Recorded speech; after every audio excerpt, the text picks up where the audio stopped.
بھائی مجھے آپ کی بہت یاد آ رہی تھی، آپ جلدی سے ٹھیک ہو جائیں۔ گھر میں آپ کے بنا بالکل دل نہیں لگ رہا۔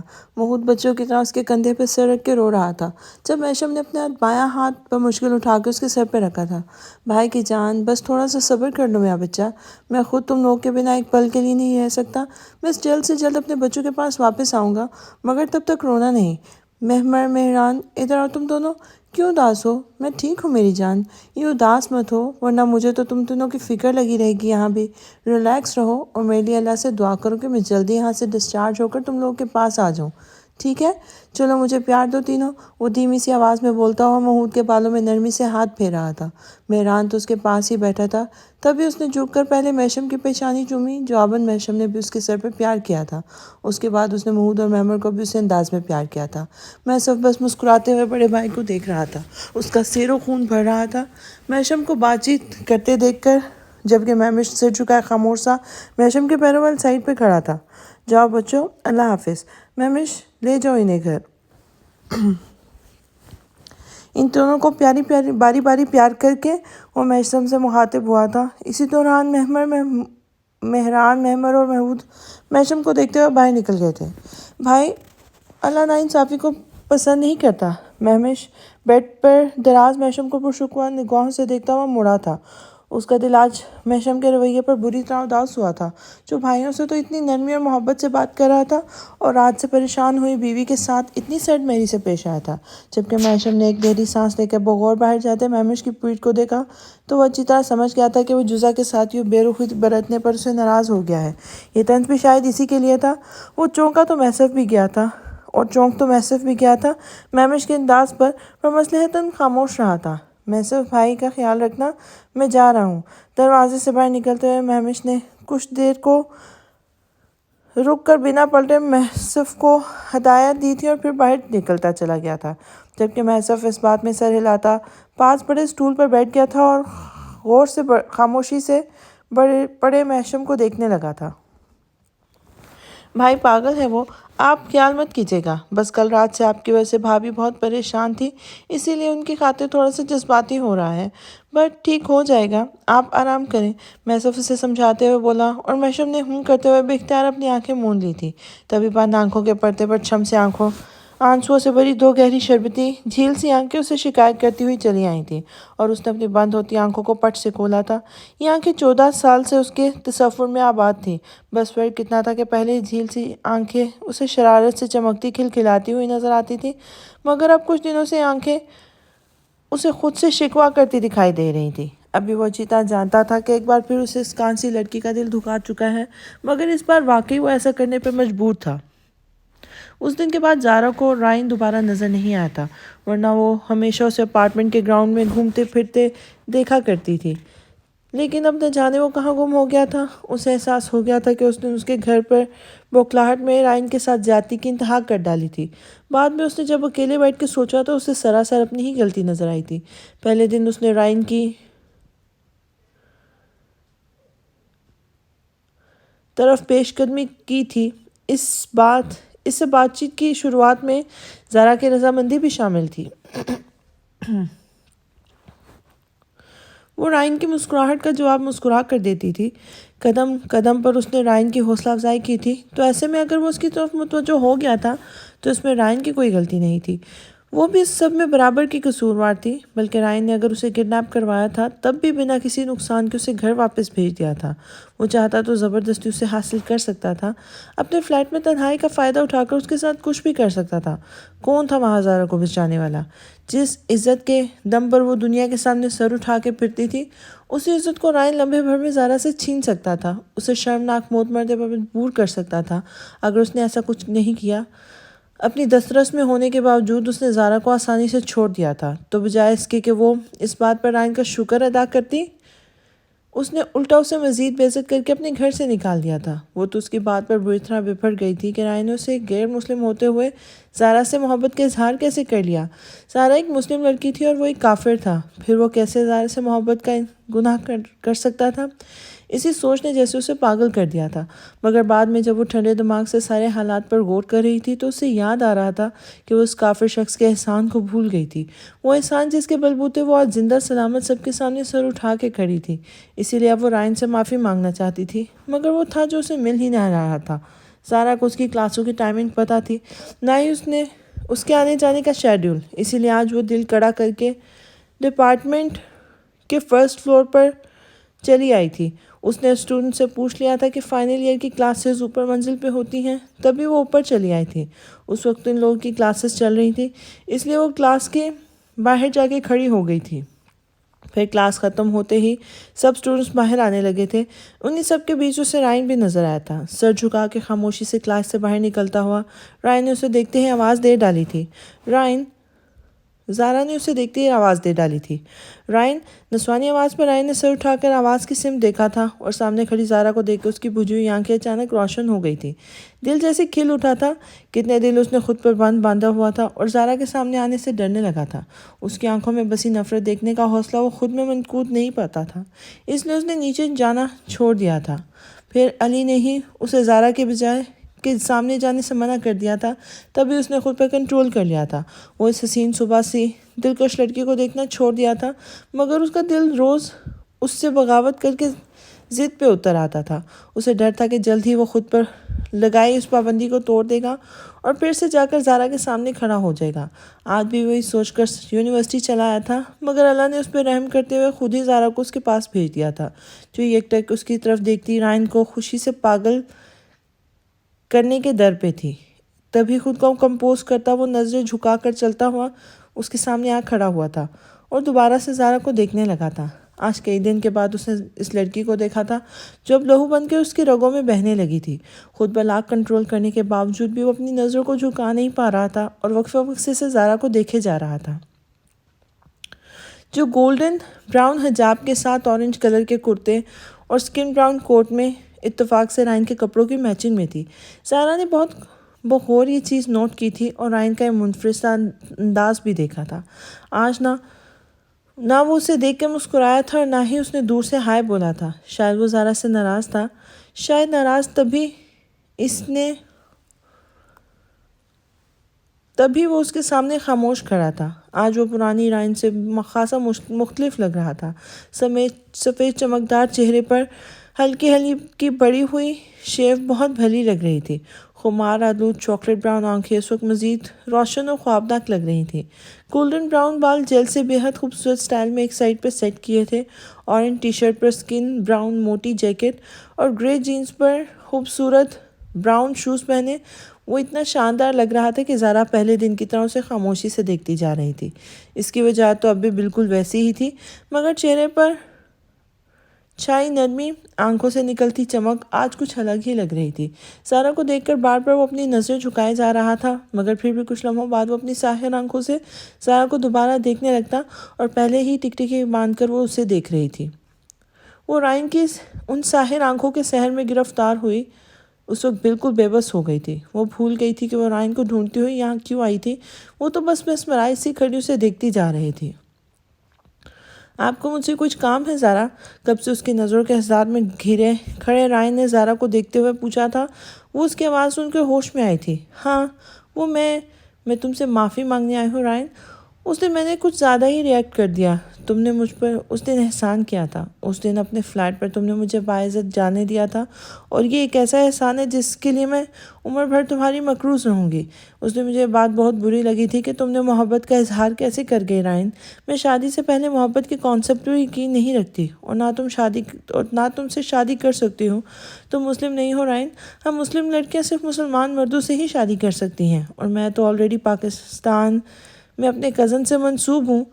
تم میرے اچھے دوست بن سکتے ہو، مگر ہم کبھی بھی مل نہیں سکتے۔ تم بہت خوبصورت ہو، بہت دلکش و حسین، مگر میرے لیے شجر ممنوع ہو۔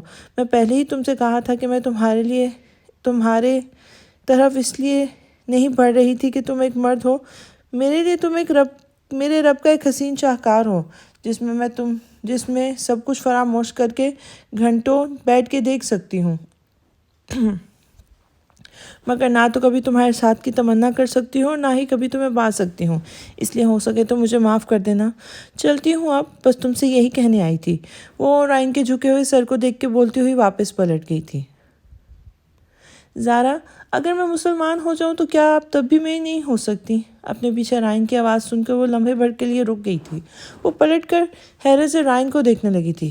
نہیں، ایک لفظی جواب دے کے وہ تیز تیز چلنے لگی، مگر رائن لپک کے اس کے پاس پہنچا تھا۔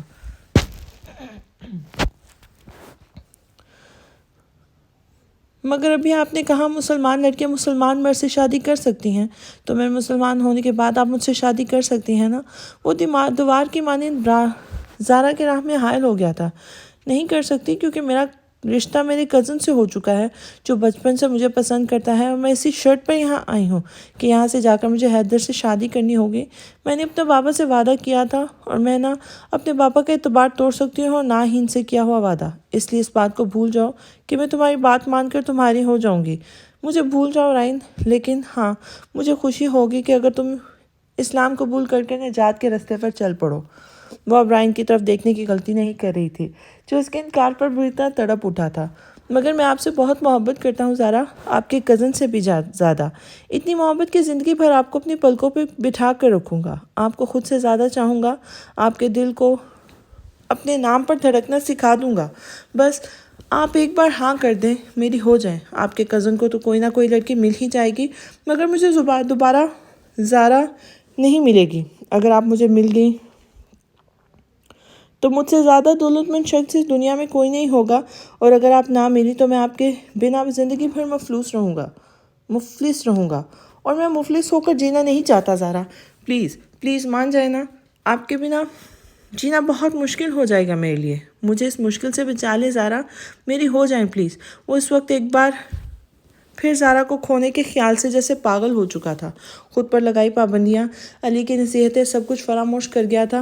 ہاں، وہ زارا کا ایسا ہی دیوانہ ہو چکا تھا، اس کو دیکھ کر اپنا سب کچھ کھو بیٹھتا تھا۔ ابھی وہ زارا کے دونوں ہاتھ تھامے دیوانہ وار بولتا جا رہا تھا، جبکہ زارا نے بری طرح تڑپ کر اپنے ہاتھ اس کے ہاتھوں سے کھینچ لیے تھے۔ تم پاگل ہو گئے ہو رائن، دماغ چل گیا ہے تمہارا۔ Just listen to me. وہ اپنے دماغ میں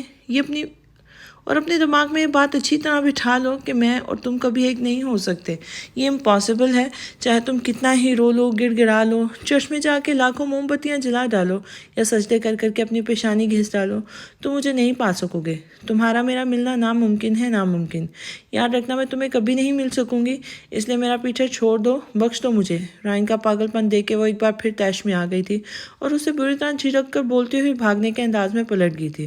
اس وقت تو یہ بھی بھول گئی تھی کہ وہ کیا کہہ رہی ہے۔ کبھی کبھی ہم وقت، حالات اور اپنے آپ کو اتنا مضبوط سمجھنے لگتے ہیں کہ بھول جاتے ہیں کہ اوپر آسمانوں میں موجود اس رب کائنات کی ہماری ایک جنبش پر، ہمارے ہر عمل پر، ہمارے ہر انداز پر، ہمارے ہر لفظ پر نظر ہے۔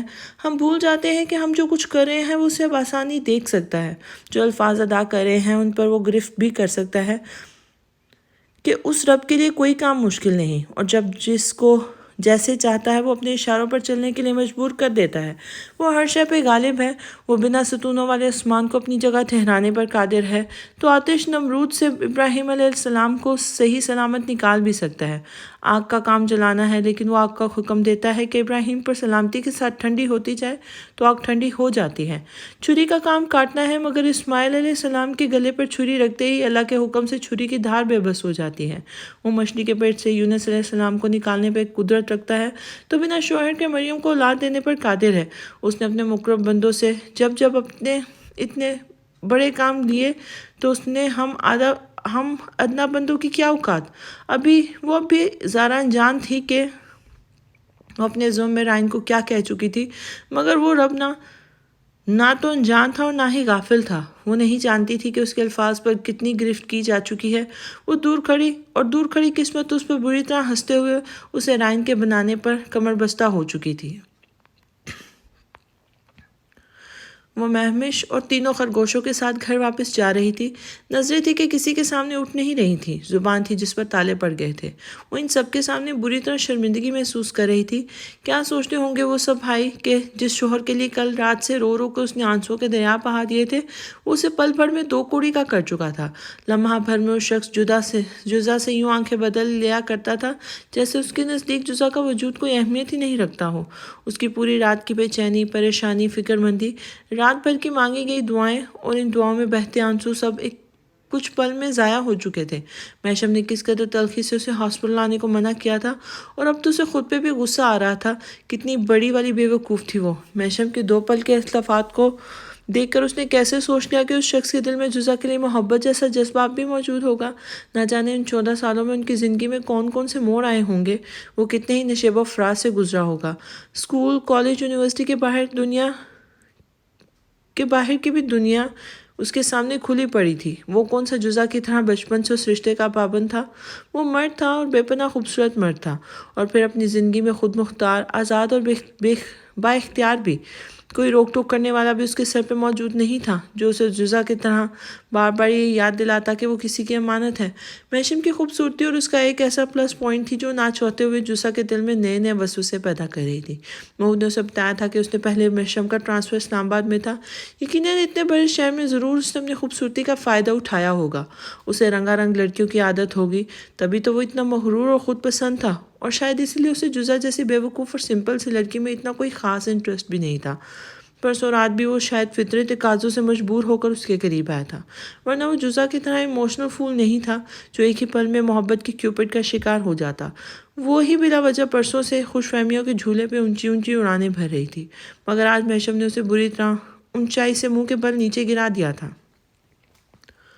آج اس نے سوچ لیا تھا کہ وہ چاہتے ہوئے بھی اپنے دل کو اس بے درد شخص کے آگے بے مول نہیں ہونے دے گی، جو اسے لگاوٹ کا مظاہرہ تو بند کمرے میں کرتا تھا اور بےزتی سب کے سامنے کرتا تھا۔ آج ایک بار پھر محشم نے اسے بیزاری کا اظہار کرتے ہوئے اسے اپنے گھر سے چلے جانے کو کہا تھا۔ اسی ذلت نے جزا کو بری طرح توڑ کر رکھ دیا تھا۔ اسے اچھی طرح اندازہ ہو گیا تھا کہ محشم کا خواب نگر اس کا گھر نہیں تھا، جیسا کہ نانا جان نے کہا تھا۔ نانا جان کا گھر جب وہ چھوڑ کے آئی تھی تو اسے کہیں نہ کہیں اندازہ تھا کہ وہ دیر سے صحیح مگر محشم کے گھر کو اپنا گھر بنا ہی لے گی، مگر اب اسے لگتا تھا کہ محشم جیسے پل پل رنگ بدلتے شخص نہ تو اسے کبھی خواب نگر کو اپنا ماننے دے گا اور نہ ہی کچھ زیادہ عرصہ اپنی زندگی میں رکھے گا، اس لیے اسے کہیں اور انتظام جلد سے جلد کرنا ہوگا۔ یہی سب سوچتے ہوئے اس کا سر اس وقت پھوڑے کی طرح دکھ رہا تھا، مگر کوئی راہ سمجھ میں نہیں آ رہی تھی۔ مسلسل رات بھر رونے اور بے آرامی سے اس کے سر میں شدید درد ہونے لگا تھا۔ اپنے سر کو دونوں ہاتھوں سے دباتے ہوئے اس نے سر سیٹ کے پشت سے ٹکا لیا تھا۔ تبھی مہوش نے گاڑی کو بریک لگائے تھے اور سوچوں میں گم خاموش بیٹھی جزا چونک کر ہوش میں آئی تھی۔ چلیں بھابھی، گھر آ گیا ہے، اندر چلیں۔ بہران نے اسے نظر چراتے ہوئے کہا تو وہ تینوں بھائی بری طرح جزا سے شرمندہ تھے۔ ان کے بھائی نے پرومس کے بعد بھی بھابھی کے ساتھ بہت برا سلوک کیا تھا۔ اب تو انہیں جزا کو جھوٹی تسلی دیتے ہوئے بھی شرم آ رہی تھی۔ وہ خود رات کو اپنی آنکھوں سے جزا کے محشم کے لیے تڑپ اور بے چینی دیکھ چکے تھے، مگر ان کے بھائی نے ایک پل میں سب کچھ مٹی میں ملا دیا تھا۔ جزا گاڑی سے اتر کر خاموشی سے اندر چلی گئی تھی۔ وہ تینوں بھی اس کے پیچھے پیچھے اندر کی طرف بڑھے تھے، جبکہ مہوش نے افسوس سے اس چھوٹی سی لڑکی کے پشت کو دیکھا تھا جو ہاسپٹل سے لے کر ابھی تک خاموش اور گمسم سی بیٹھی تھی۔ وہ جانتا تھا کہ محشم نے جزا کی سیلف ریسپیکٹ کو بری طرح ہرٹ کیا ہے، تبھی وہ ایک گہرا سانس لے کے اندر چلا گیا تھا۔ سامنے ہی صوفے پر وہ تینوں خرگوش منہ لٹکائے بیٹھے تھے۔ بھابھی اپنے روم میں چلی گئی ہیں، کل رات سے انہوں نے کچھ نہیں کھایا ہے اور ابھی وہ بنا کچھ کھائے پیے سونے چلی گئی ہیں۔ بھائی نے ان کے ساتھ ٹھیک نہیں کیا، انہوں نے ہم سب کے سامنے پرومس کیا تھا، پھر بھی بھابھی سے اتنا روڈ بیہیو کیا ہے۔ مجھے 100% یقین ہے بھائی کا رویہ ایسا ہی رہا تو بھابھی ایک دن خاموشی سے گھر چھوڑ کے چلی جائیں گی۔ محمود افسردگی سے بولا تھا۔ مہم اور مہران بھی اس کی بات سن کر اس بات میں سر ہلانے لگے تھے، جبکہ مہمش اپنی آنکھوں کو انگوٹھے اور شہادت کی انگلی سے مسلتا صوفے کے پشت پر گردن ٹکا کے بیٹھ گیا تھا۔ تم لوگ اس بات کا کب تک افسوس کرو گے؟ فی الحال بھائی ایسی کنڈیشن میں نہیں ہے کہ ان سے سب کچھ کہا جائے، انہیں ٹھیک ہونے دو، پھر ایک دن ان کے بارے میں بات کریں گے۔ پھر ایک ساتھ ان کے بارے میں بات کریں گے. تب تک تم لوگ یہ سب سوچ سوچ کر اپنی انرجی ویسٹ مت کرو. جاؤ جا کے ناشتہ بناؤ, خود بھی کرو اور مجھے بھی دو. میسف کے لیے بھی پیک کر دینا. اور سنو, بھابھی کو سونے دو, وہ تھکی ہوئی ہیں. انہیں ناشتے کے لیے مت جگانا. جب سو کر اٹھیں گی تو کھا لیں گی. تم بھی میرے جانے کے بعد آرام سے سو جانا, اوکے؟ مہمش نے ان تینوں کو ہدایت دی تھی, جس پہ وہ سر ہلاتے ہوئے کچن میں چلے گئے تھے. وہ سیدھی اپنے روم میں چلی آئی تھی. سکون سے جا کے بیڈ پہ دراز ہو گئی. وہ لاکھ بے بس سہی, مگر دنیا جانتی تھی کہ جزا ڈٹائی کا دوسرا نام بھی ہے. اس لیے کافی دیر افسوس کرنے کے بعد اس نے اپنے افسوس کو لپیٹ کے ایک طرف رکھا, اور وہ پہلے سے پرسکون ہونا چاہتی تھی. ایک تو سر درد, اوپر سے بے سکونی, اور بھوک نے اس کا برا حال کر رکھا تھا. تبھی بیڈ پہ آنکھیں موند کر لیتے ہی وہ شدید بھوک کی ہاتھوں اٹھ کھڑی ہوئی تھی اور روم سے باہر نکل کر کچن میں چلی آئی تھی. اندر مہران اور محمود کھڑے ناشتہ بنا رہے تھے. محمود, ناشتے میں کیا بنایا ہے؟ مجھے شدید بھوک لگ رہی ہے. اگر کچھ بن گیا ہو تو مجھے دو. وہ مزے سے بولتی ہوئی ان تینوں کو حیرت سے خود کو تکتا پا کر شرارت سے مسکرا دی تھی. حیران مت ہو, اگر مجھے تم معصوم و مظلوم سمجھنے کی غلطی کر رہے ہو تو مت کرو. میں تمہاری بھائی کو تکنی کا ناچ نچانے کی اہلیت رکھتی ہوں, مگر وہ کیا ہے نا, ابھی وہ ناچنے کی کنڈیشن میں نہیں ہے, اس لیے ذرا ٹھیک ہو جانے دو, پھر ان سے دو ہاتھ بھی کر لیں گے. لیکن ہاں, تم تینوں کو میرا ساتھ دینا ہوگا. بٹ فی الحال مجھے ناشتہ دو, اس کے بعد میں جا کر سوؤں گی. وہ بولتی ہوئی اندر کچن میں چلی گئی تھی اور کچن میں پڑی چھوٹی سی ٹیبل اور کرسی پہ جا بیٹھی تھی. مہران نے جلدی سے اس کی پلیٹ میں بٹر لگے ٹوسٹ, بوائل ایگ اور ایک دودھ کا گلاس رکھا تھا, جبکہ مہران اور محمود اس کے پاس آ کر بیٹھ گئے تھے. بھابھی, آپ سچ میں ٹھیک ہے نا؟ ہم تینوں تو آپ کی خاموشی سے بہت زیادہ ڈر گئے تھے. شکر ہے آپ نے بولنا تو شروع کر دیا. ویسے کون سا سانگ ہے پہ نچانا ہے اپنے سرتاج کو آپ نے؟ محمد نے شرارت سے مسکرا کر کہا تھا. ان کو نچانے کے لیے 2-3 کیٹیگریز کے سانگ سلیکٹ کریے ہیں, جن میں سر فہرست ڈٹائی, بے نیازی اور سر مہری شامل ہے, اور سنجیدگی کا میوزک بھی ساتھ ساتھ ہی بجے گا. بس تم لوگوں نے ایک کام کرنا ہے کہ اپنے بھائی کا ڈانس صرف خاموشی سے انجوائے کرنا ہے, باقی سب میں سنبھال لوں گی. وہ بوائل ایگ کھاتے ہوئے ٹھوسے ہوئے منہ سے بولی تھی. مہران بھی ساتھ ہی آ کے بیٹھ گیا تھا. اب وہ تینوں اپنے سامنے بیٹھی جزا کی باتیں زور و شور سے سر ہلاتے ہوئے سن رہے تھے. بھابھی, کیا میں بھی بھائی کا ڈانس انجوائے کر سکتا ہوں؟ کچن کے دروازے پر کھڑا مہمش مزے سے مسکراتے ہوئے بولا تھا. اس کی آواز سن کر دودھ پیتی جزا کے زور سے پھندا لگا تھا, اور دودھ منہ سے پھوار کی صورت نکل کر سامنے بیٹھے محمود کے چہرے پر گرا تھا, جبکہ اس کی گھبراہٹ دیکھ کر مہمش بے ساختہ ہنس پڑا تھا. بھابھی, یہ کیا کیا؟ بنا دعا کے ہی دودھ سے نہلا دیا. محمود برے برے منہ بناتا پیچھے سنک کی طرف چلا گیا تھا, جبکہ جزا کچن کے دروازے پر ہنستے ہوئے مہمش کو دیکھ کے بوکھلا کر کھڑی ہو گئی تھی. مہمش بھائی, میں جزا ہکلاتے ہوئے بولنے ہی لگی تھی, جب مہمش نے بمشکل اپنی ہنسی روکتے ہوئے اپنا ہاتھ اٹھا کر جزا کو بولنے سے روکا تھا اور انداز چلایا تھا. بھابھی, کچھ کہنے کی ضرورت نہیں ہے. اس دن بھی میں ان تینوں پر غصے ہو رہا تھا جب بھائی نے آپ کو ڈانٹا تھا, اور ان تینوں خرگوشوں نے ان سے بدتمیزی کی تھی, مگر آج بھائی کے بیہیویئر پر مجھے بھی بہت برا لگا تھا. اس لیے آپ اپنی جگہ بالکل ٹھیک ہیں. ان تینوں کے ساتھ میں بھی آپ کے ساتھ ہوں. دیکھے تو صحیح, آخر ہمارے بھائی ڈانس کرتے ہوئے کیسے لگیں گے؟ مہوش بولتے ہوئے دوبارہ ہنس دیا تھا. اس کے ساتھ ساتھ جزا اور وہ تینوں بھی مسکرا دیے تھے, مگر پھر ہنستا ہوا مہوش اچانک سے چپ ہو کر جزا کو دیکھنے لگا تھا. بھابھی, بس مجھے آپ سے ایک ریکویسٹ کرنی تھی. بھائی کے اس ناروا سلوک سے دل برداشتہ ہو کر ایک گھر چھوڑ کے مت جائیے گا. ہم ہر حال میں آپ کا ساتھ دینے کا وعدہ کرتے ہیں. بھائی کو ہم سمجھا لیں گے, اور ہمیں یقین ہے کہ انشاءاللہ وہ آپ کے ساتھ بالکل ٹھیک ہو جائیں گے, مگر آپ کبھی بھی مایوس ہو کر یہ گھر مت چھوڑ کے جائیے گا. میں میشم بھائی کے علاوہ آپ کا بھی بڑا بھائی ہوں, اور یہ ریکویسٹ آپ کا بھائی آپ سے کر رہا ہے, اس یقین کے ساتھ کہ میری بہن میری بات ضرور مانے گی. میں سنجیدگی سے بولتا ہوا جزا کے سامنے آ کے کھڑا ہوا تھا اور دھیرے سے اس کے سر پہ ہاتھ رکھا تھا, اور جزا جو پہلے مہوش کو دیکھ کر اچانک گھبرا گئی تھی, اس کی باتیں سن کر خود بھی جذباتی ہو گئی تھی, اور نم آنکھوں کے ساتھ زور و شور سے اس بات میں سر ہلانے لگی تھی. اس کے انداز پر مہوش بے ساختہ مسکرا دیا تھا. خوش رہیں, اللہ نے چاہا تو بہت جلد اپنے بیہیویئر کا بھائی کو احساس ہو جائے گا, اور وہ بھی آپ کو ویسی ہی عزت و محبت دیں گے جیسے ہمارے ڈیڈ موم کو دیتے تھے. مہوش مسکراتے ہوئے بولا تھا. وہ تینوں بھی ماں باپ کے ذکر پر اداس ہو چکے تھے. محشم ضرور انکل جیسے شریف ہو سکتے ہیں مگر میں آنی کی طرح شریف نہیں ہوں، مجھ سے پنگا آپ کے بھائی کو خاصا مہنگا پڑے گا۔ جوزا نے ان تینوں کے اداس چہرے کو دیکھتے ہوئے شرارت سے کہا، اور اس کی بات سن کر وہ تینوں اچانک مسکرانے لگے تھے۔ چلو پھر میں نکلتا ہوں، میں سب کا ناشتہ ریڈی ہے تو مجھے دے دو، تمہیں پتہ ہے وہ وہمی شخص باہر کی چیزیں بالکل ہی نہیں کھاتا۔ محسف کے بولتے ہی مہمر نے اسے ناشتے کا ڈبہ تھما دیا تھا۔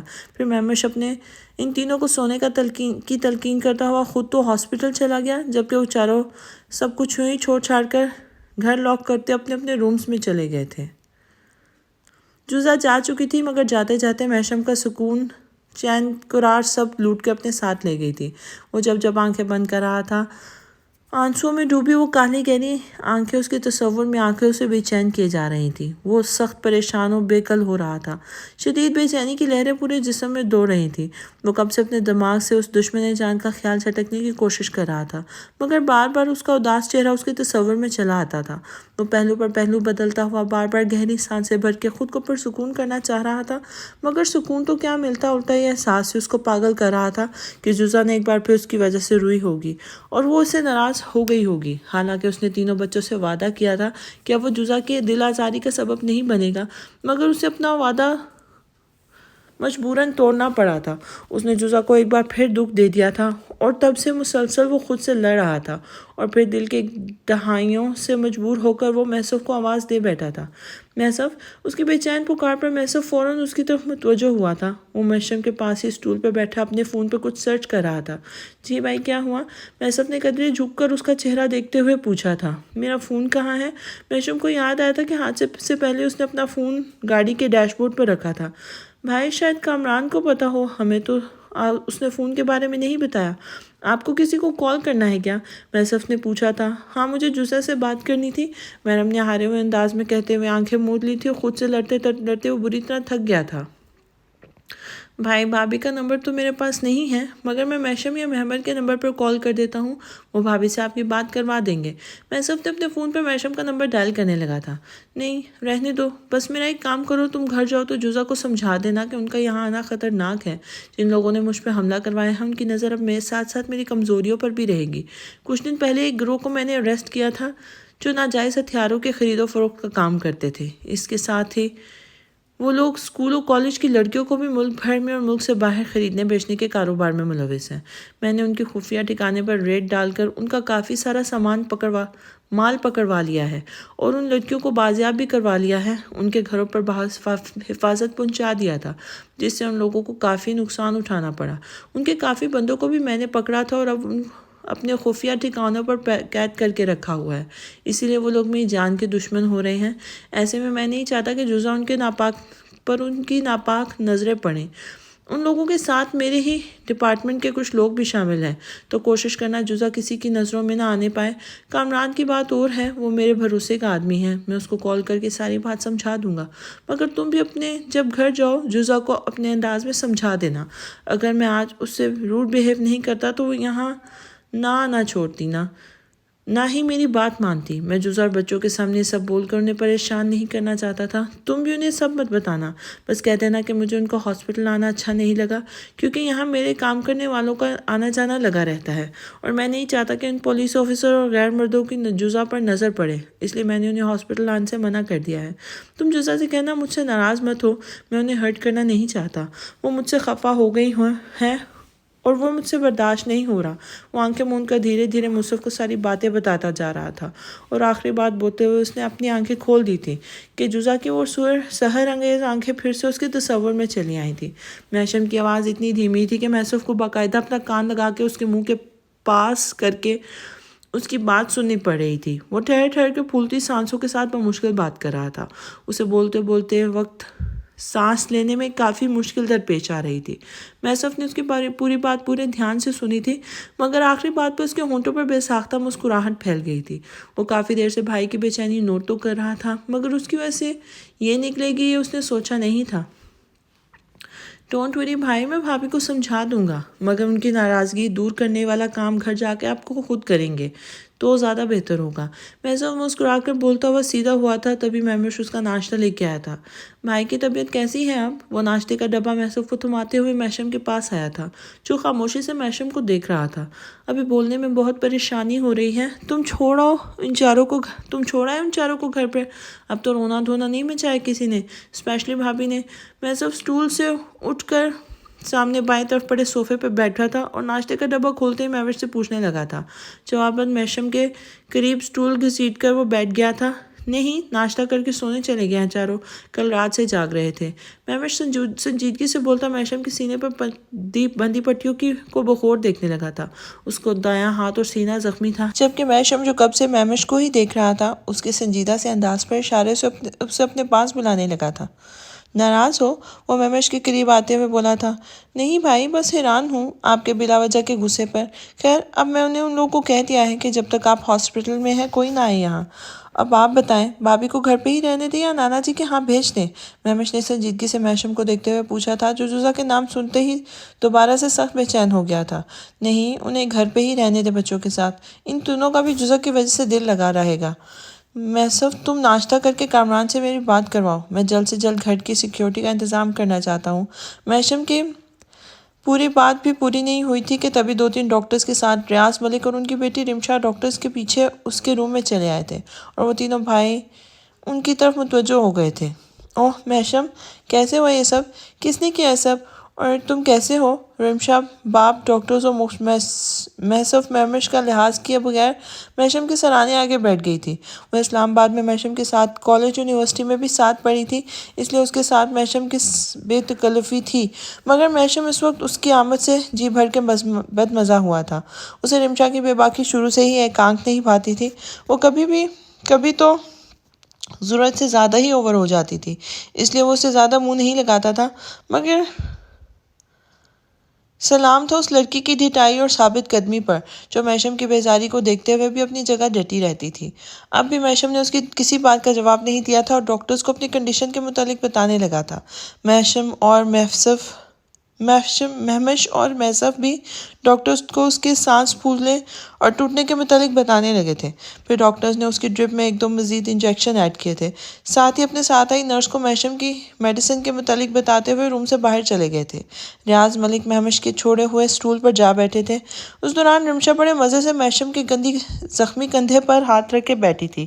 ڈی آئی جی صاحب سے میری بات ہو گئی ہے ابھی محشم، وہ بھی تمہیں دیکھنے آئیں گے، مگر میں تمہیں ایک نصیحت کرنا چاہتا ہوں کہ تم جیسے فیملی والے لوگوں کو اتنی بڑی بڑی ہستیوں سے پنگا نہیں لینا چاہیے۔ اب دیکھ لو تم کہ کتنا بڑا نقصان ہو گیا تمہارا، اور ابھی آگے کی بھی کوئی گارنٹی نہیں۔ میں تو کہتا ہوں اس کیس سے ہاتھ کھینچ لو تو ہی بہتر ہوگا، ورنہ اگلی بار وہ لوگ پھر سے کوئی بڑا سٹیپ نہ لے لیں۔ ریاض ملک نے مکاری سے مسکراتے ہوئے کہا۔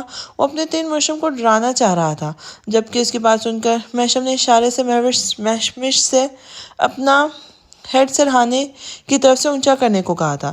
مہوش نے سر ہلاتے ہوئے اس کا بیڈ اونچا کیا تھا، تبھی رمشا اٹھ کھڑی ہوئی تھی اور اب محشم کے بیڈ پر سے ہی دوسری طرف جا بیٹھی تھی۔ محشم نے گردن موڑ کر ناگواری سے اسے دیکھا تھا۔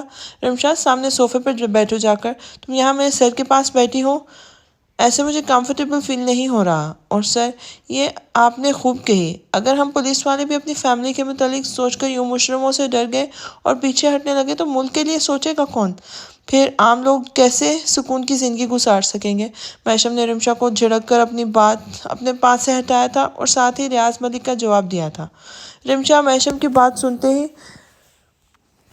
بنا برا منہ منائے بیڈ سے ہٹ کر اپنا کوٹ اتارتی سامنے ہی صوفے پہ جا بیٹھی تھی۔ لا حول ولا قوت۔ محشم نے لا حول پڑھتے ہوئے اپنی گردن واپس موڑی تھی۔ ایک تو رمشا کی ڈریسنگ ہی اتنی واہیات ہوتی تھی کہ محشم کا اسے دیکھ کر دماغ خراب ہو جاتا تھا۔ ابھی وہ جینز کی ایک پیٹ سے اونچی پنک ٹاپ پہنے ہوئے تھی، ٹاپ کے اوپر سے اس نے وائٹ فلورل فر والا گرم کوٹ پہنا ہوا تھا۔ مگر محشم کے روم میں ہیٹر آن تھا، اس لیے اس نے اپنا کوٹ اتار کر ایک ہاتھ پہ لٹکا لیا تھا۔ اب وہ صرف ٹاپ اور جینز میں سب کے سامنے بیٹھی تھی۔ مہوش اور محسف بھی اس کی ڈریسنگ دیکھ کر سٹ پٹاتے ہوئے نظروں کا زاویہ بدل گئے تھے اور اس کی طرف سے قدرے منہ موڑ کر ایک طرف جا کھڑے ہوئے تھے۔ اس کا مطلب ہے کہ پولیس والے کی ذاتی زندگی کی کوئی ویلیو ہی نہیں ہے۔ اس کا نہ اپنی فیملی کے لیے کوئی فرض ہے اور نہ ہی اپنے لیے جی سکتا ہے، بس ملک اور عوام کے لیے سینے پہ گولیاں کھائے اور قبر میں جا سوئے۔ یہی کہنا چاہتے ہو تم؟ ریاض ملک نے تلخی سے کہا تھا۔ انہیں یہ سر پھرا ASP اپنے داماد کے روپ میں بہت پسند تھا، مگر اس کی ضرورت سے بڑھی ایمانداری، ضد اور ملک کے لیے قربان ہونے کا جذبہ انہیں یوں ہی محشم کی طرف سے بدمزہ کر دیا کرتا تھا۔ اس کی یہی عادتوں کی وجہ سے اس پر اٹیک ہوا تھا، جسے ریاض ملک کی گزارش پر قتل سے صرف اٹیک تک محدود رکھا گیا تھا۔ یہ اٹیک محشم کو ڈرانے کے لیے ایک چھوٹی سی وارننگ تھی۔ میرے حساب سے تو اپنے ملک کے سامنے واقعی پولیس والے کی اپنی کوئی ذاتی زندگی نہیں ہوتی۔ اگر کسی ایماندار پولیس والے کو ملک اور فیملی میں سے کسی ایک کو چننے کا کہا جائے تو وہ فیملی سے پہلے اپنے ملک کو چنے گا اور اپنے ملک کے لیے سینے پہ گولی کھا کر شہادت کی موت مرنا بزدلی کی زندگی جینے سے 1000 درجے بہتر سمجھے گا۔ تیز آواز میں بولنے کی کوشش کرتے محشم کی سانس بری طرح سے پھولنے لگی تھی۔ ہلکی آواز سے بولنے میں بھی اسے خاصی دقت کا سامنا ہو رہا تھا اور اب تو وہ تیز آواز میں بول رہا تھا، تبھی اس کا سانس بری طرح ہانپنے لگا تھا، مگر پھر بھی وہ ریاض ملک کو منہ توڑ جواب دینا چاہتا تھا۔ وہ جانتا تھا کہ اگر ASP صاحب اس وقت یہاں کہیں کیوں آئے تھے، وہ چاہتا تو 1 منٹ میں انہیں بتا سکتا تھا کہ اس حملہ کرنے والے دشمنوں میں وہ خود بھی شامل تھے، مگر وقت سے پہلے ان کے سامنے ان کی اصلیت کاش کر کے وہ انہیں ہوشیار کرنا نہیں چاہتا تھا، اس لیے وہ فی الحال ان کے سامنے خود کو انجان ظاہر کر رہا تھا۔ اوہو ڈیڈ، یہ کیا فضول باتیں لے کے بیٹھ گئے آپ؟ دیکھیں محشم کی طبیعت ٹھیک نہیں ہے، کتنا سانس پھولنے لگ گیا ہے ان کا، کچھ تو لحاظ کر لیا کریں۔ اور محشم تم بھی اپنی طبیعت کا خیال رکھا کرو، کیا فضول بحث میں الجھ گئے ہو؟ رمشا نے ماحول کی تلخی کو اچھی طرح محسوس کر لیا تھا، اس لیے وہ جھنجھلا کر باپ سے بولتی دوبارہ محشم کے پاس آ کے کھڑی ہو گئی تھی۔ مہوش اور محسف ایک دوسرے کو خاموشی سے کھڑے ان کی باتیں سن رہے تھے، تبھی DIG ضیاء الدین محشم کی عیادت کو چلے آئے تھے اور روم میں داخل ہوتے ان کی نظر ریاض ملک اور ان کی بیٹی پر پڑی تھی، مگر وہ انہیں نظر انداز کرتے سیدھے محشم کی طرف بڑھ گئے تھے، جبکہ رمشا کا منہ اس بوڑھے DIG کو دیکھ کر ایک دم بری طرح آف ہو گیا تھا۔ تم کو وہ شخص عام لگتا ہے، مجھ سے آنکھیں ادھار لے جاؤ علی، وہ میری کبھی نہیں ہو سکے گی۔ تم نے کہا تھا ان کے سامنے مت جانا، ان سے بات کرنے کی کوشش مت کرنا، خود کو آزماؤ، اپنی محبت کی صداقت کو پرکھو۔ میں نے تو ایسا ہی کیا، میں نے کوشش کی ان کے لیے نہ سوچوں، بہت سوچا کہ انہیں نہ چاہوں، مگر ساری کوششیں بیکار ہو گئیں۔ آج وہ خود میرے سامنے چلی آئیں اور میں اپنا آپ کھو بیٹھا، خود پر لگائی بندشوں کو توڑ بیٹھا۔ میں نے ان کے سامنے اپنی محبت کا پھر سے اظہار کر دیا، مگر انہوں نے مجھے صاف منع کر دیا علی، وہ میری نہیں ہو سکتی۔ تم بتاؤ علی، میں کیا کروں؟ بتاؤ میں کیا کروں؟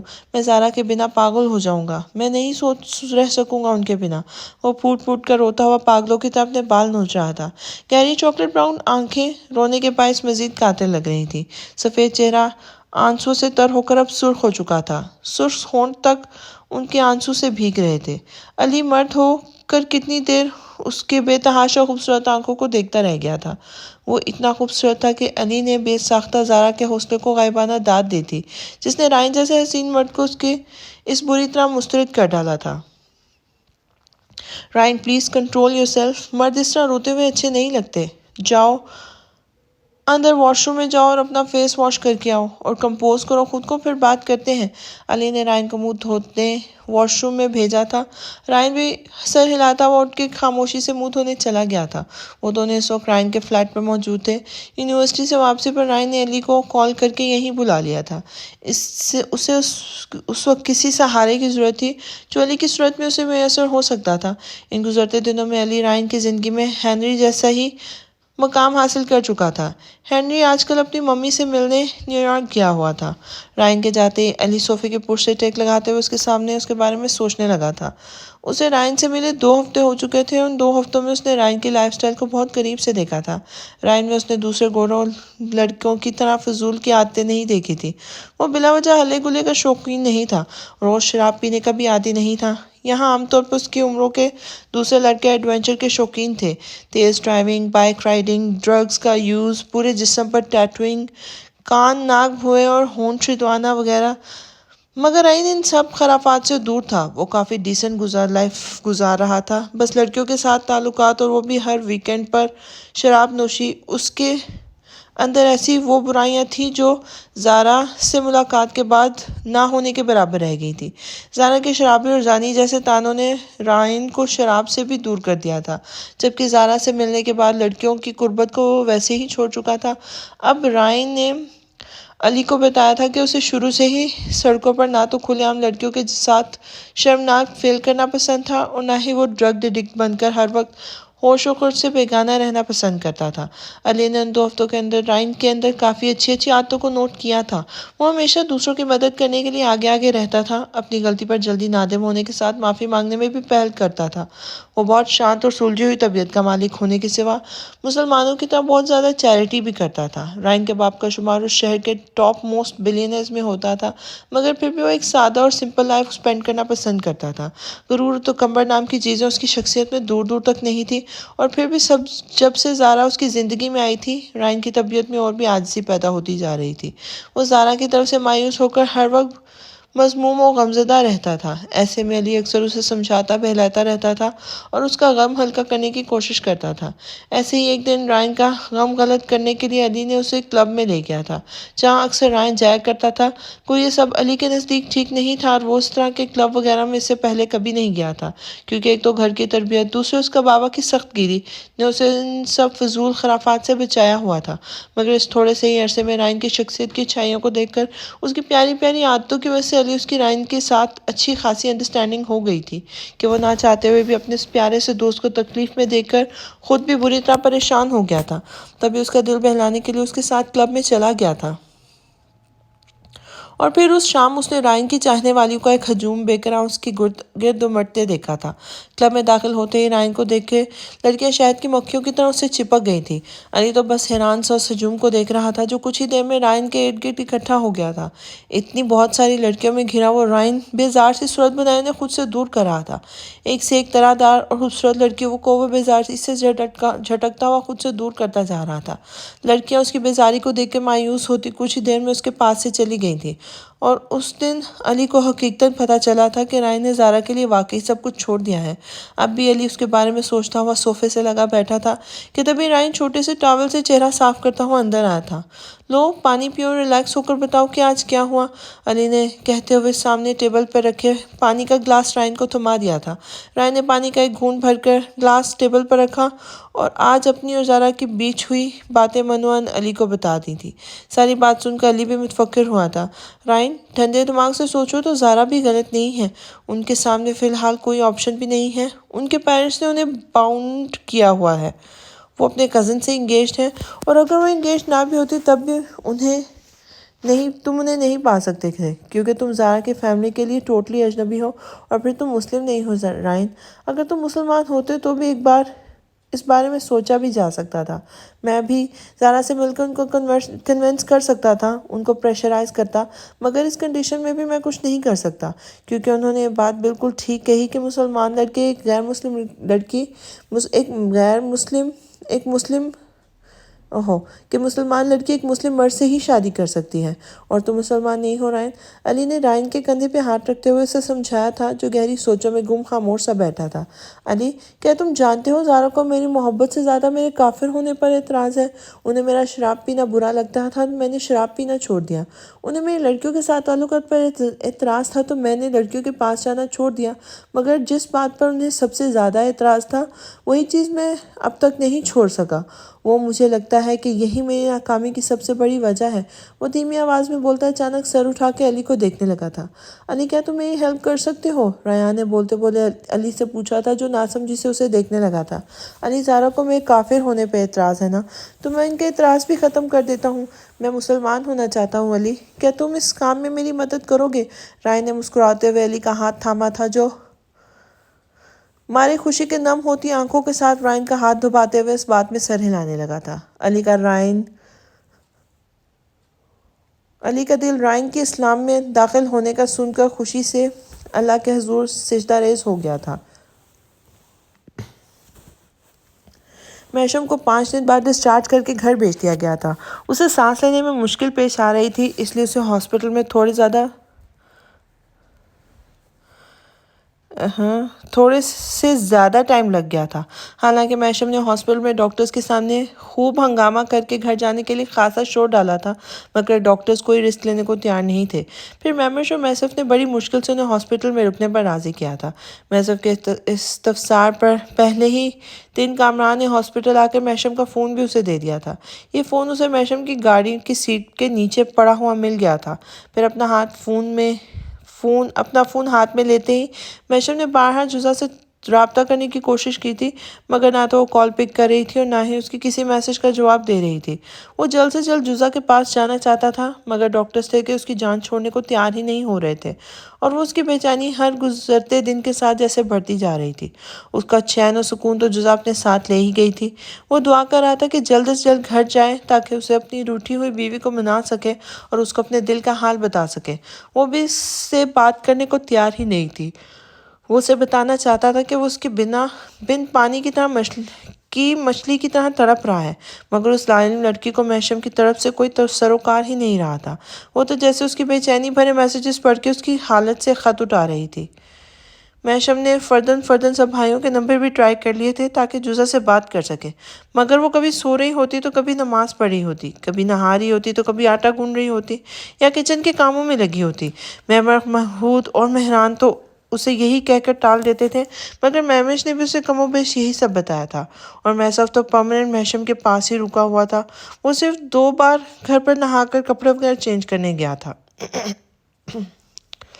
مگر اسے جزا سے بات کرنے کا موقع نہیں ملا تھا، کیونکہ ایک بار جب وہ صبح میں گیا تو اس وقت جزا سوئی ہوئی تھی، اور ایک بار اسپیشل اسے بات کرنے شام میں گیا تھا، مگر جب وہ گھر پہنچا تب جزا نانا جان کے ساتھ باتوں میں بزی تھی، اور محسم کے دیکھتے ہی وہ اپنے روم میں جا کر عشاء کی نماز پڑھنے لگی تھی۔ پھر محمش نے کال کر کے محسم کو ہاسپٹل بلا لیا، اور وہ بنا جزا سے بات کیے واپس چلا آیا تھا، اور اس نے جا کر محشم کے سامنے اپنی معذوری ظاہر کر دی تھی۔ تبھی محشم دل میں سوچ کر رہ گیا تھا۔ ان دنوں گھر کے باہر سیکیورٹی کا اچھا خاصا انتظام بھی کر دیا گیا تھا۔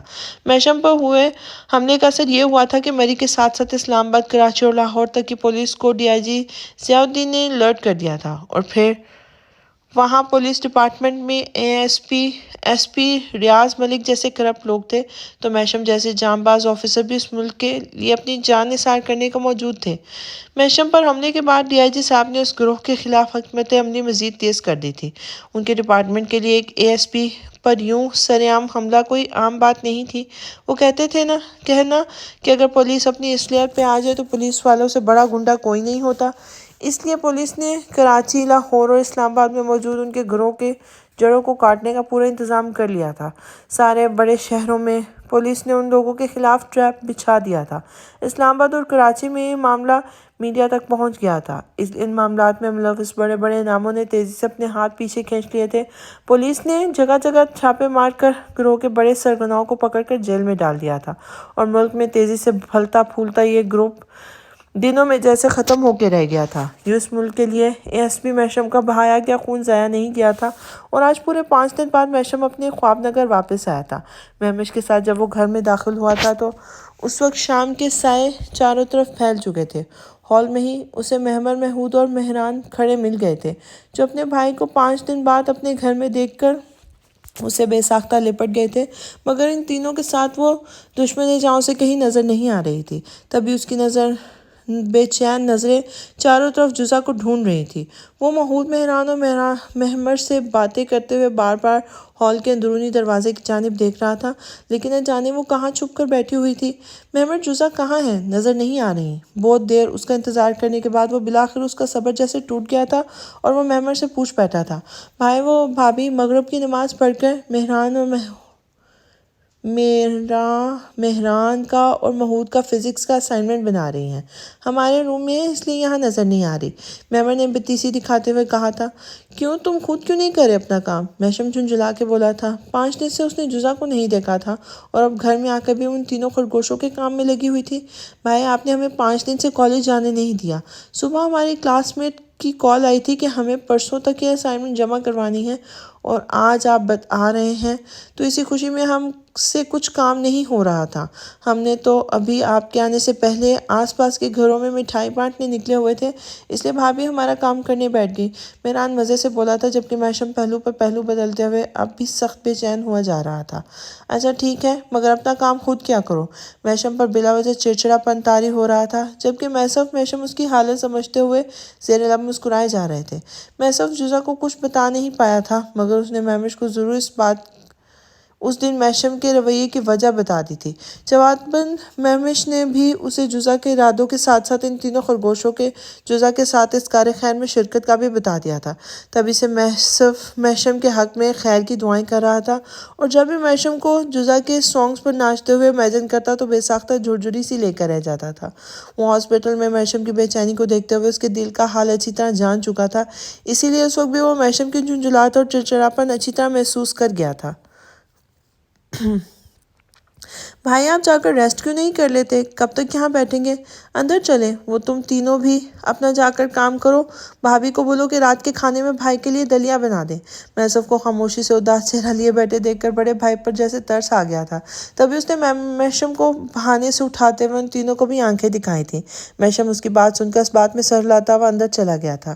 اپنے روم میں جانے سے پہلے اس نے ان تینوں کے بند روم کے دروازے کے باہر رک کر دروازے کو کھولنا چاہا تھا تاکہ جزا کو دے کر اندر بیڈ روم میں بلا سکے، مگر دروازہ اندر سے لاک تھا اور اس کے پیچھے مہوش بھی آ رہا تھا، تب وہ دل میں سوچ کے رہ گیا تھا۔ اپنے بیڈ روم میں آ کے وہ نانا جی کو کال ملا کر ان سے کافی دیر باتیں کرتا رہا۔ مہوش بھی اس کے ساتھ ہی تھا، اور میشم کے بعد مہوش نے بھی خاصی دیر نانا سے باتیں کی تھی۔ تب بھی صرف میشم کے لیے چائے لیے روم میں چلا آیا تھا۔ یہ لے بھائی چائے لے لیں، پھر آدھا گھنٹے بعد کھانا بھی ریڈی ہو جائے گا، بھابھی آپ کے لیے پرہیزی کھانا بنا رہی ہیں۔ میں صرف اس کو کپ دے کر مہوش کے پاس میشم کے پیروں والی سائڈ پہ جا بیٹھا تھا۔ مہوش نے نانا جان سے بات کرتے ہوئے اب فون میسف کو دے دیا تھا۔ اس دوران میشم چائے ختم کر چکا تھا۔ مہوش تم بیٹھو ذرا، میں وضو کر کے آتا ہوں، مجھے نماز پڑھنی ہے۔ میشم کا دایاں ہاتھ زخمی ہونے کی وجہ سے اٹھ نہیں رہا تھا اور سجدے پہ جھکتے پر سینے میں بھی تکلیف ہو رہی تھی، مگر پھر بھی وہ تمام نمازیں ادا کر رہا تھا۔ حالانکہ سجدہ کرنے میں اسے خاصی دقت ہو رہی تھی، اس لیے سجدہ وہ اشارے سے کر رہا تھا۔ ہاسپٹل میں بے ہوشی کے وقفے کے دوران بھی وہ صرف فجر کی نماز وقت پہ ادا نہیں کر پاتا تھا، کیونکہ اس کی رات کی دوائیوں میں نیند کی دعا بھی شامل ہوتی تھی تاکہ وہ رات کو پرسکون ہو کے سو سکے، اس لیے وہ فجر وقت پہ ادا نہیں کر پاتا تھا۔ اس کے سوا اس نے باقی کوئی بھی نماز نہیں چھوڑی تھی۔ اب بھی وضو کر کے وہ اپنی مخصوص جگہ پر نماز ادا کرنے کو کھڑا ہو گیا تھا اور اطمینان سے نماز مکمل کر کے اللہ سے خوب لمبی دعا کی تھی۔ میں صرف نانا جان سے بات کر کے وہی صوفے پہ لیٹا اپنے انسٹیٹیوٹ کے ایک سینئر ٹیچر سے بات کر رہا تھا، جو ان دونوں بھائیوں کی غیر موجودگی میں انسٹیٹیوٹ سنبھال رہے تھے۔ وہ دونوں بھائی میشم کی وجہ سے ایک دن بھی اپنے انسٹیٹیوٹ نہیں گئے تھے، بس فون پہ ہی سب کے ساتھ رابطے میں تھے۔ مہوش بھی میشم کے بیڈ پر آ کے لیٹا اپنے فون میں گم تھا۔ تبھی محمود ان تینوں کو کھانے کے لیے بلانے آ گیا تھا۔ میشم نے دعا مکمل کر کے ان دونوں کو بھی اٹھا لیا تھا اور باہر گرا لی تھی۔ ابھی کھانے کے ٹیبل پہ اسے جزا مل ہی جانی تھی۔ وہ دل ہی دل میں خوش ہوتا اپنے روم سے نکلا تھا، مگر ہال میں پہنچنے کے بعد بھی اسے مہمان اکیلا ہی کھانے کی ٹیبل پر نظر آیا تھا۔ وہ وہیں سے پلٹ کے کچن میں گیا تھا، مگر وہاں مہران اکیلا کھڑا کھانا ڈشوں میں نکال کر باہر لے آیا تھا۔ کیا ہوا بھائی، کچھ چاہیے؟ مہران ڈش لے کے جیسے ہی پلٹا دروازے کے آگے کھڑے میشم کو دیکھ کے حیران ہوتا ہوا پوچھنے لگا تھا۔ ہاں مجھے میری جزا چاہیے، جو مجھے تڑپانے کے لیے مجھ سے چھپتی پھر رہی ہے۔ ترس کیا ہوں اسے دیکھنے کے لیے، میری ایک غلطی کہ وہ مجھے اتنے دنوں سے سزا دے رہی ہے، اسے کہنا اب بس کر دے۔ وہ زیر لب بڑبڑایا تھا۔ کیا ہوا بھائی؟ مہران نے مسکراہٹ ضبط کر کے معصومیت سے پوچھا تھا۔ کچھ نہیں، تم اکیلے کام کر رہے ہو، جزا کہاں ہے؟ وہ کھانا نہیں کھائیں گی؟ میشم کا دل دہائی دے رہا تھا۔ وہ جزا کو ایک نظر دیکھنے کے لیے تڑپ رہا تھا، مگر وہ ظالم لڑکی اس کے سامنے آنے کو تیار نہیں تھی۔ وہ بھائی، بھابھی آپ کے لیے پرہیزی کھانا بنا کر اب نماز پڑھنے کھڑی ہو گئی ہیں۔ اصل میں ان کو بہت زور کی بھوک لگ رہی تھی، مگر اس وقت آپ نماز پڑھ رہے تھے، ورنہ وہ سب کے ساتھ ہی کھانا کھاتی۔ آپ کا ویٹ کرتے کرتے دیر ہو جاتی، اس لیے انہوں نے کہا تم لوگ اپنے بھائی کے ساتھ کھا لینا، میں ابھی کھا لیتی ہوں، پھر نماز بھی پڑھنی ہے ورنہ دیر ہو جائے گی۔ تو انہوں نے ابھی کچھ دیر پہلے ہی کھانا کھایا ہے اور اب نماز پڑھ رہی ہیں ہمارے روم میں۔ آپ کے روم میں مہوش بھائی اور میسف بھائی لیٹے تھے تو اس لیے اندر نہیں گئیں۔ وہ نماز کے بعد مہمر اور میں بھابھی کو قرآن بھی پڑھائیں گے۔ آپ چلیں نا اندر، یہاں کیوں کھڑے ہیں؟ مہران اس وقت سنجیدگی کے سارے ریکارڈ توڑتا ہوا محشم کو تفصیل سے بتا رہا تھا، جبکہ وہاں سامنے کھڑا محشم اس کی بات سن کر دانت پیستے ہوئے مڑا تھا اور سامنے ان تینوں کے روم کے لاک دروازوں کو گھور رہا کر دیکھ رہا تھا۔ مہران تب تک ڈش لے کے اس کے سائڈ سے باہر نکل کے ہال میں آ گیا تھا۔ محشم نے ایک بار پھر دروازے کو کھولنے کی کوشش کی تھی، مگر دروازہ ہنور اندر سے لاک تھا۔ وہ غصے سے کھولتے ہوئے ایک زوردار ٹھوکر دروازے پہ مارتا ہوا ہال میں چلا آیا تھا اور غصے سے آ کے صوفے پہ بیٹھ گیا تھا۔ اس کی ساری کوشش ملیا میٹ ہو گئی تھی۔ اندر سے میرا فون لے کے آؤ مہمر، وہ سامنے چیئر پہ شرافت کی مورت بنے مہمر سے بولا تھا، جو جلدی سے اٹھ کر بھائی کا فون لیتے اس کے روم میں بھاگا تھا۔ یہ الگ بات تھی کہ ہال سے نکلتے ہوئے اس نے محشم کے روم سے باہر آتے محمود کو اپنے رائٹ ہینڈ سے وکٹری کا سائن دیا تھا، جسے محمود کے پیچھے آتے مہمر اور محسف نے بھی دیکھا تھا، اور وہ دونوں تعصب سے نفی میں سر ہلانے لگے تھے۔ بعد آ جاؤ، بھائی کو پتہ چلا نا تو تم دونوں کو ذبح کیے ہوئے بکرے کی طرح الٹا ٹانگ کر 100 جوتے ماریں گے۔ ان کو ستانا بند کرو اب۔ محسف مہمر اور محمود کو تنبیہ کرتا ہوا آگے بڑھ گیا تھا، مگر ان دونوں پر اس کی تنبیہ کا کوئی خاص اثر نہیں ہوا تھا۔ تبھی میں پر لاپرواہی سے کندھے اچکاتا محشم کے بیڈ روم سے اس کا فون لے کر ہال میں چلا آیا تھا۔ یہ لے بھائی، مہمر نے دونوں ہاتھوں میں سر تھامتے ہوئے محشم سے کہا تھا، جو اس وقت سچ مچ میں بہت پریشان لگ رہا تھا۔ بعض اوقات اپنا بھرم قائم رکھنے کے لیے بھی انسان کے لیے کس قدر دشوار ہو جاتا ہے، اس وقت محشم کو یہ اندازہ ہو رہا تھا۔ وہ بھائیوں کی موجودگی کا لحاظ کر کے قصہ خود پہ ضبط کر رہا تھا، یہ وہی جانتا تھا۔ وہ بڑی مشکل سے خود پر جبر کر رہا تھا، ورنہ دل تو کر رہا تھا کہ تینوں بچوں کے روم کا دروازہ توڑ کر اندر جائے اور اس بھیس لڑکی کو جھنجھوڑ کر رکھ دے جو اسے اتنی بے اتنائی برت رہی ہے۔ اب بھی مہمر سے فون لے کر اس نے جزا کا نمبر لگایا تھا، مگر کافی بیلز کے بعد بھی نو رسپانس۔ تبھی ہار کر اس نے اس بدتمیز لڑکی کو میسج کیا تھا، یہ آپ میرے ساتھ ٹھیک نہیں کر رہی جزا، کب تک مجھے سزا دیں گی؟ اب بس کر دیں، اتنا بھی کیا غصہ، میرے سامنے تو آئیں، بھلے ہی لڑ لیں، برا بھلا کہہ لیں، مگر اس طرح تو نہ کریں۔ اس نے بے بسی سے اپنے دل کی تڑپ کو لفظوں کا روپ دیا تھا اور میسج سینڈ کر دیا تھا، بھائی کھانا کھا لیں، پھر آپ کو میڈیسن بھی لینی ہے۔ محسف کی آواز پر ایک گہری سانس بھرتا ہوا فون سائڈ پہ رکھ کے کھانے کی طرف متوجہ ہوا تھا، مگر کھانے بھی فقطاً اس کی نظر فون پہ ہی پڑی تھی۔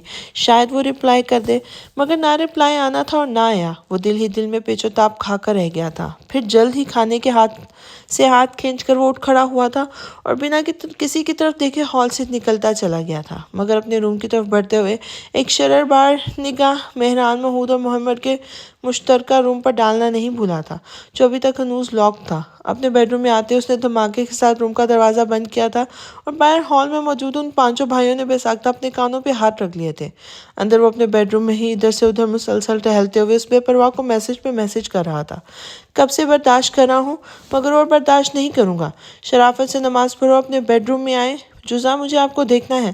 اس نے میسج لکھ کر سینڈ کر دیا تھا، مگر اس بار بھی رپلائی نہیں آیا تھا۔ محشم نے کچھ دیر انتظار کرنے کے بعد دوبارہ اپنے فون کی اسکرین کو دیکھا تھا۔ یہ جزا کو سینڈ کیے جانے والا 238واں میسج تھا۔ ان 5 دنوں میں ہاتھوں میں شدید تکلیف ہونے کے باوجود اس نے جزا کو لاتعداد میسیجز ٹائپ کر کے سینڈ کیے تھے، مگر اس بھیس لڑکی نے ایک بھی میسج کا جواب نہیں دیا تھا، اور یہی تعداد کالز کی بھی تھی۔ اچھا بدلہ لے رہی ہیں وہ محشم سے اس دن کی غلطی کا۔ وہ اپنے لیے محشم کی تڑپ کا دور بیٹھ کر نظارہ کر رہی تھی۔ اب بھی محشم نے شدید طیش میں آ کر اس ہاتھ میں پکڑا فون بیڈ پہ اچھالا تھا۔ تبھی محسف اس کے روم میں چلا آیا تھا، بھائی میڈیسن لے لیں، ٹائم ہو گیا ہے۔ وہ ایک چھوٹی سی پیالی میں محشم کی دوائی رکھ کر لایا تھا، ہاتھ میں پانی کا گلاس بھی تھا۔ محشم نے بیڈ پہ بیٹھ کر دوائی کھائی تھی اور ہاتھ محسف کے ہاتھ میں تھما دیا تھا گلاس۔ تمہاری بھابھی کے پورے سال کی نمازیں آج ہی پڑھ رہی ہیں؟ محشم نے روم سے باہر جاتے ہوئے محسف سے پوچھ ہی لیا تھا۔ نماز تو وہ پڑھ چکی ہیں بھائی، اب محمود کا انکمپلیٹ اسائنمنٹ مکمل کر رہی ہیں۔ وہ تینوں تو مزے سے باہر ہال میں بیٹھے ٹی وی دیکھ رہے ہیں، بھابھی اندر ان کے روم میں بیٹھی ان کا کام کر رہی ہیں۔ محسف کی اس بات کو سن کر روم سے باہر جاتے جاتے رک گیا تھا، جبکہ محسف کی بات پہ محشم کی غصے کو مزید ہوا دے دی تھی۔ محمود سے کہو کہ ٹی وی کو بند کر کے اپنا اسائنمنٹ خود بنوائے، ورنہ میں خود آ کر ٹی وی کے ساتھ ساتھ ان تینوں کے منہ بھی توڑ دوں گا۔ اور اپنے بھابھی سے کہنا اتنی محنت نہ کریں، ایک ہی دن میں ان کا نام grains book of world record میں درج ہو جائے۔ سب کے کام ہو رہے ہیں، مگر شوہر کے خیر خیریت تک دریافت کرنے کی زحمت نہیں کی جا رہی۔ محشم چیختے ہوئے بولا تھا۔ اب اس نے کوئی رستہ نہ پا کر مجبوراً اس ظالم لڑکیوں کو محسف کے ذریعے پیغام بھجوایا تھا، جو لب بھیج کر مسکراتے